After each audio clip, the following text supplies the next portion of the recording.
que tuviéramos un tiempo ahora para que los asistentes pudieran plantear sus dudas, preguntas o lo que quisieran a Cristina, que está dispuesta a... Lo digo para que haya un poquito de diálogo, que si no parece que estamos aquí.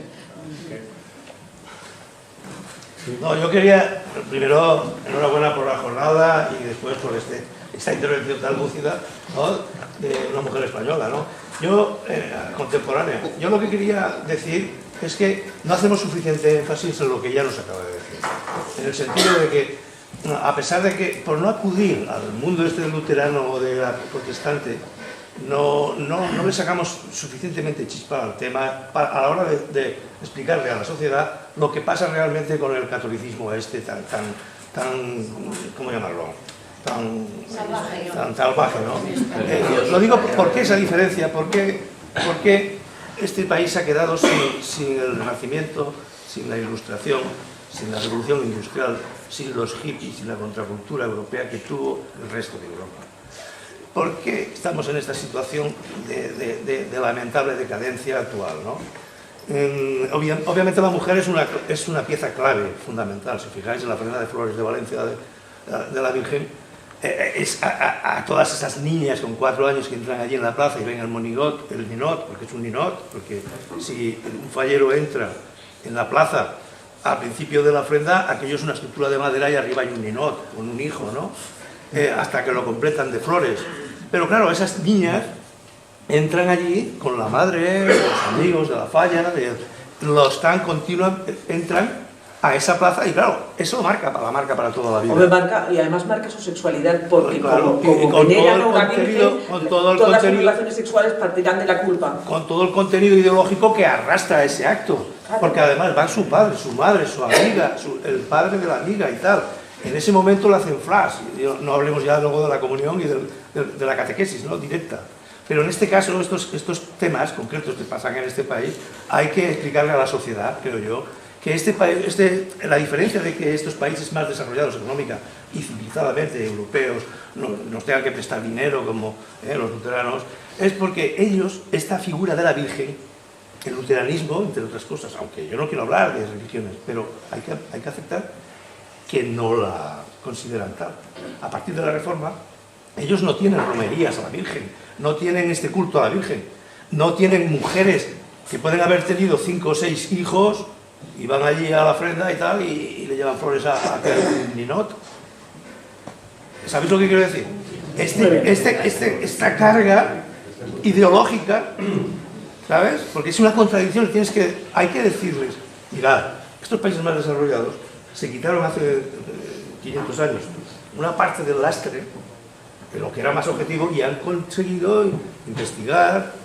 Compañero, si te parece vamos a ser un poco más breves porque si todo... Y lo siento. No, por favor, hacer hincapié en explicar cuáles son las diferencias. O sea, esta Europa también religiosa, católica y cristiana, pero que, bueno, a ver qué pasa aquí.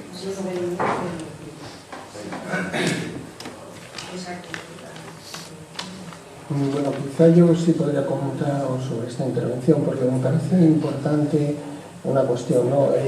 La diferencia que hay, y Europa Rica siempre lo plantea, digamos, entre el Estado, la nación, la sociedad civil. Realmente lo que nos has estado explicando son ritos y símbolos que están en la sociedad civil, ¿no? Bueno, ¿por qué están? Ese es otro asunto. ¿Qué significado tienen? También es otro asunto, ¿no? Pero lo que es evidente es que en el siglo XXI ya que el Estado y las comunidades políticas sigan, digamos, manteniendo la simbología católica como una simbología cuasi oficial y propagandista política, por hay que decirlo así. Este es también un tema que, claro, Europa Rica lo tiene en primera magnitud. Y quiero deciros que está en nuestra agenda, ¿no? Es decir, nosotros, pues por ejemplo, en el Ayuntamiento de Madrid hemos estado, bueno, todo este tema de Carmena, de ir a las misas, se cultiva desde el ámbito político, digamos, la participación en la simbología católica civil. Y claro, cuando hablamos de la separación Estado-Iglesia, a esto nos estamos refiriendo. O sea, cuando yo digo, es que hoy conmemoramos la separación del Estado. Y quiero deciros que la gente, los políticos nos tachan de intolerantes porque nosotros decimos que no tienen que poner un Belén, que no tienen que ir a las procesiones, pero nos tachan a nosotros de intolerantes. Es de alguna manera lo que ha sido este atraso finisecular que hablabas tú, Guillermo, de lo que pasó a los ilustrados españoles, que les achacaban precisamente de intolerantes, les achacaban de anti-españoles. Es lo que pasa, por ejemplo, con los ateos en Estados Unidos, que les achacan de que no forman parte de la nación americana. Esto es lo que pasa aquí, o sea, es muy difícil porque incluso ha habido ayuntamientos que han firmado algo que estamos promoviendo nosotros, que es las cartas, digamos, de laicidad de los ayuntamientos. Lo firman, pero inmediatamente te dicen, bueno, si es una cosa tradicional podemos ir a la procesión. En fin, como veréis, este es el asunto de fondo, porque detrás de la simbología van muchas cosas unidas, ¿no? Hay otra palabra aquí, Juanjo. Un momento, solo apostillar. Carmena va a misa y Kichi condecora a una virgen. Ese es el anticapitalista. Quería preguntar a Cristina de que el panorama de que la Iglesia Católica domina como elemento de poder, domina los medios de comunicación vía directa, en algunos casos vía indirecta, otros, dices, el director es la voz de su amo, no habla, jefe de redacción. ¿En qué medida tú crees que si se elevara la imagen que se tiene del laicismo, porque yo creo que a veces se tiene una imagen como antirreligiosa, cuando realmente es un valor democrático per se, es en contra de los privilegios, el valor del bien común, el valor de la libertad, los valores de libertad, igualdad y fraternidad? Incluso en eso las redacciones pueden apoyarse para criticar las situaciones antidemocráticas, sea de quien sea. No, es que es una cuestión, es que es dinero, es solo dinero, es que la Iglesia no es otra cosa que dinero, es el dinero construido sobre la ignorancia. Entonces realmente es una empresa, es decir, es una inversora, y sin ella, sin la Iglesia, a lo que me refiero es que sin la Iglesia no existirían esos medios de comunicación. Nacen de fortunas creadas por la Iglesia para la ignorancia y para ganar dinero. Y es solo eso, es decir, la Iglesia es dinero. Que se construye contra la mujer, sí. Que hacen ritos extraños, que son extravagantes, que promueven la obediencia, el sacrificio, la pobreza, el dolor, la barbarie, sí. Pero para ganar dinero. Es decir, es una acumulación de capital y propiedades, solo. Fermín, tenías una... Vamos, estoy de acuerdo que en último término está el poder fáctico económico, ¿no? Y que se esconde, pero yo creo que es importante, que están las empresas y el dinero, la responsabilidad de las fuerzas políticas, de los partidos políticos, de la situación y la prolongación de las herencias del pasado, ¿no? De la dictadura del nacionalcatolicismo. Y ahí hay un tema, y es que también tiene un papel, además del económico, el ideológico, ¿no? El papel que cumple la Iglesia, en la enseñanza, en todas partes. Y curiosamente, aunque parecen cosas de elemental democracia lo que aquí se está diciendo, y los valores del laicismo, que simplemente ni es antirreligioso, es decir, miren ustedes, como ciudadanos, igualdad sin privilegios ni discriminaciones, y evidentemente lo privado es lo privado. Pero ni una sola de las fuerzas políticas, ni del consenso en el 78, ni a lo largo de los últimos 40 años, y hoy, están dispuestos a algo tan elemental como decir hasta aquí hemos llegado, es necesario dar el paso, por ejemplo, la denuncia de los acuerdos con la Santa Sede.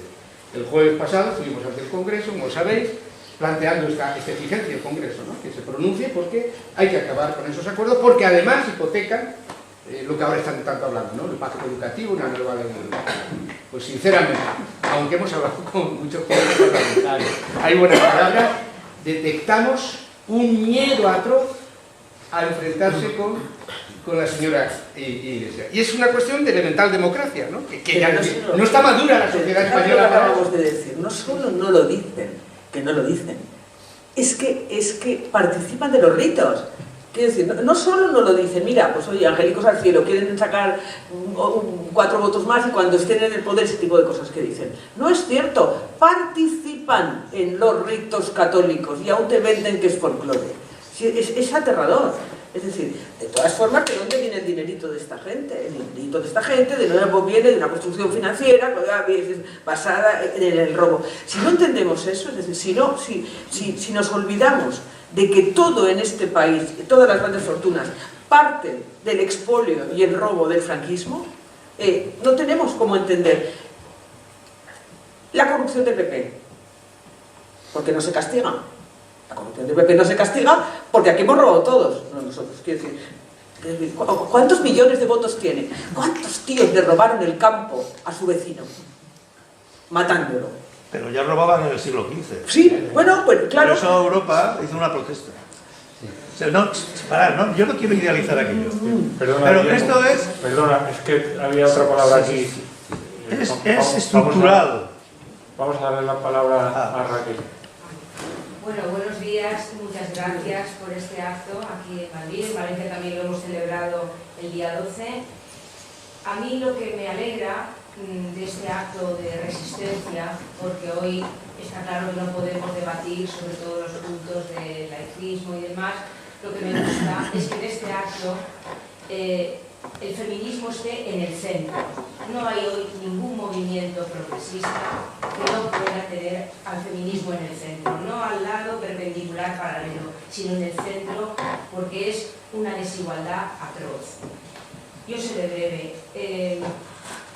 Los aparatos ideológicos que nutren esto, es verdad que se adoptan formas más sofisticadas, ya no se puede hablar igual que en el siglo XVIII, en el siglo XVII o incluso en el XIX, tienen que tratar no solamente de mantener su estatus, su poder, sino que en las oprimidas y en los oprimidos influir de tal manera que vayan ganando ahí cierto terreno. No podría mantenerse la Iglesia al nivel que hoy está si no hiciera mella, si no influyera, desgraciadamente, en mujeres, por la construcción que tú has explicado y que se ha dicho un poco por aquí, y sobre eso tenemos también que abrir debate. Entonces yo no me centraría ahora en los puntos, sino que este es un acto de resistencia, hemos de resistir y hemos de llevar el debate social y a esos partidos que son tan democráticos, pues ponerles la tesitura de que ahora o ahora. Bueno, simplemente yo quería decir una cosa sobre todo esto, y es que realmente hay que comprender que la sociedad española en los últimos años ha tenido un fuerte secularismo y esto hay una demanda social cada día más amplia por lo que es un Estado laico. Es más, es una contradicción que Estados como España no sean un Estado laico. Y lo mismo está pasando en Italia, lo mismo está pasando en Portugal. Es decir, hay una demanda, esto ya no es un tema, Raquel, de resistencia, este es un tema en realidad de demanda social, porque cada día es más, digamos, incomprensible que no se plantee un Estado laico. Si se plantea y si se mantiene el poder de la Iglesia en gran medida es por su poder corporativo económico que decía antes Cristina Ferreras. Pero yo quiero deciros que, digamos, dentro de lo que es el establishment europeo, vamos a decirlo así, las clases dominantes, hubo una gran discusión en el movimiento laicista europeo, estuvo muy presente, que fue cuando se redactó la Carta Constitucional Europea, bueno, después quedó una declaración de derechos, donde se quería haber puesto en el primer frontispicio las raíces cristianas de Europa. Es decir, esta idea de que el cristianismo ha creado la Europa moderna, que es mentira, pero que aparezca siempre en todo tipo de declaraciones, es algo muy importante, porque lo que refleja es que en realidad se quiere aceptar que la espiritualidad religiosa, en este caso cristiana, es superior, digamos así, a los valores cívicos, humanistas, ateos, o sean estos los que sean. Entonces, esa es una realidad importantísima, porque lo que se viene a decir, en definitiva, es que la religión en Europa forma parte de Europa misma y es el espíritu de Europa. Este es el mensaje que todavía persiste en los países. Y las contradicciones que tienen las cartas de derechos, donde se garantiza un tipo de protección a la familia tradicional, al matrimonio tradicional, a la escuela, donde los padres tienen derecho a elegir la escuela como derecho, vamos, sagrado en el caso de Europa, viene de ahí, deriva de ahí. Esta idea de que los niños tienen que ser educados en los colegios de la religión. Todo esto viene de ahí. Y digo que finalmente en esa declaración no se puso por la existencia del Estado francés y de asociaciones, digamos, que se hacen lobby en Europa, pero bueno, después la carta quedó desnaturalizada porque en mucho de su articulado se nota la influencia, digamos, del Vaticano y de los lobbies católicos al plasmar los derechos, ¿no? Y por eso muchos derechos, cuando, digamos, se judicializa un caso y se lleva a Estrasburgo, normalmente se pierde, porque en este tema de lo que tiene que ver los derechos tradicionales, se dice, no son costumbres tradicionales nacionales vinculadas a la religión. La religión está siempre súper protegida a nivel internacional.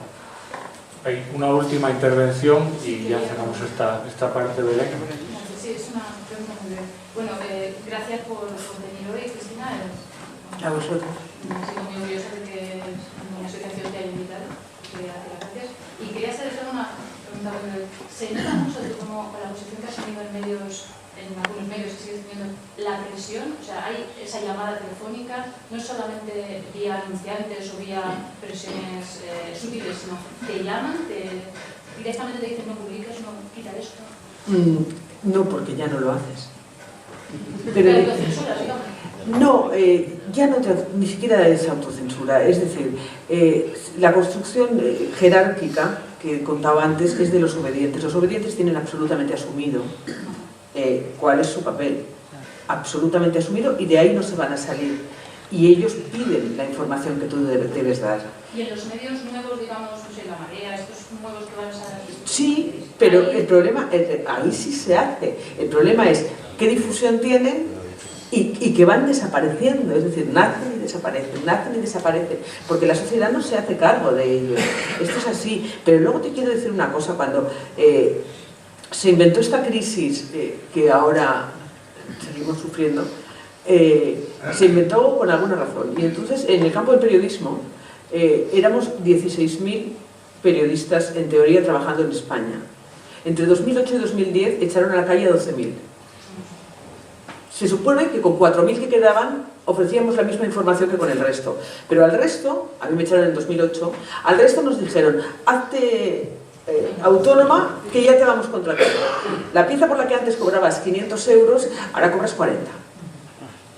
Esa precariedad laboral genera una masa de periodistas que trabajan aterrados a no cobrar, aterrados a que te echen, aterrados a que te digan, aterrados. Y la libertad de expresión ha desaparecido. Tú tienes un periodista en los juzgados, tienes el de la audiencia, el del Supremo. ¿Por qué hablamos solo de juicios ahora? ¿Por qué ahora salen los casos de corrupción, que los conocíamos todos? ¿Qué se está construyendo? Claro, nada es inocente en los medios, pero la construcción es jerárquica y además ya no hay gente de fondo.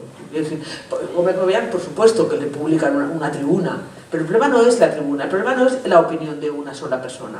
El problema es que nadie se plantea la posibilidad de que el Estado esté cometiendo un delito pagando a una institución machista y misógina, y que además es un delito de odio. Nadie se plantea que los colegios que educan, como quien dice, en lo religioso, están haciendo hay que culpar a esa gente. Es decir, hay que castigar a esa gente, no premiarla o dejarla de lado. Es decir, ahí están, porque cualquier religión, yo no estoy de acuerdo con que las religiones sean diferentes, cualquier religión es una construcción sobre la ignorancia. También. Claro, entonces, si sobre eso nos informa, si esto que yo estoy diciendo hoy, no lo hemos oído decir. No lo hemos oído decir en los medios de comunicación, pero tampoco se lo hemos oído decir a cantantes, a actrices, a directoras de cine, en obras de teatro. No es cierto. Porque no se explica que ellos son el actor principal de la dictadura. Bueno, en cualquier caso, la cultura española no ha participado de una reflexión seria sobre el catolicismo. Le da igual el progreso. Tienes que respetar y no otorgar los Si os parece, vamos a cerrar aquí, porque si no nos quedamos sin tiempo para una intervención. Sí, bueno, gracias. puede ser corta, por favor, porque si no, no... Después de este acto, quería comentar sobre lo que ha comentado Cristina. A lo largo de los años, aquí hay unos intereses, igual que los hubo en Argentina y en Chile, de Estados Unidos.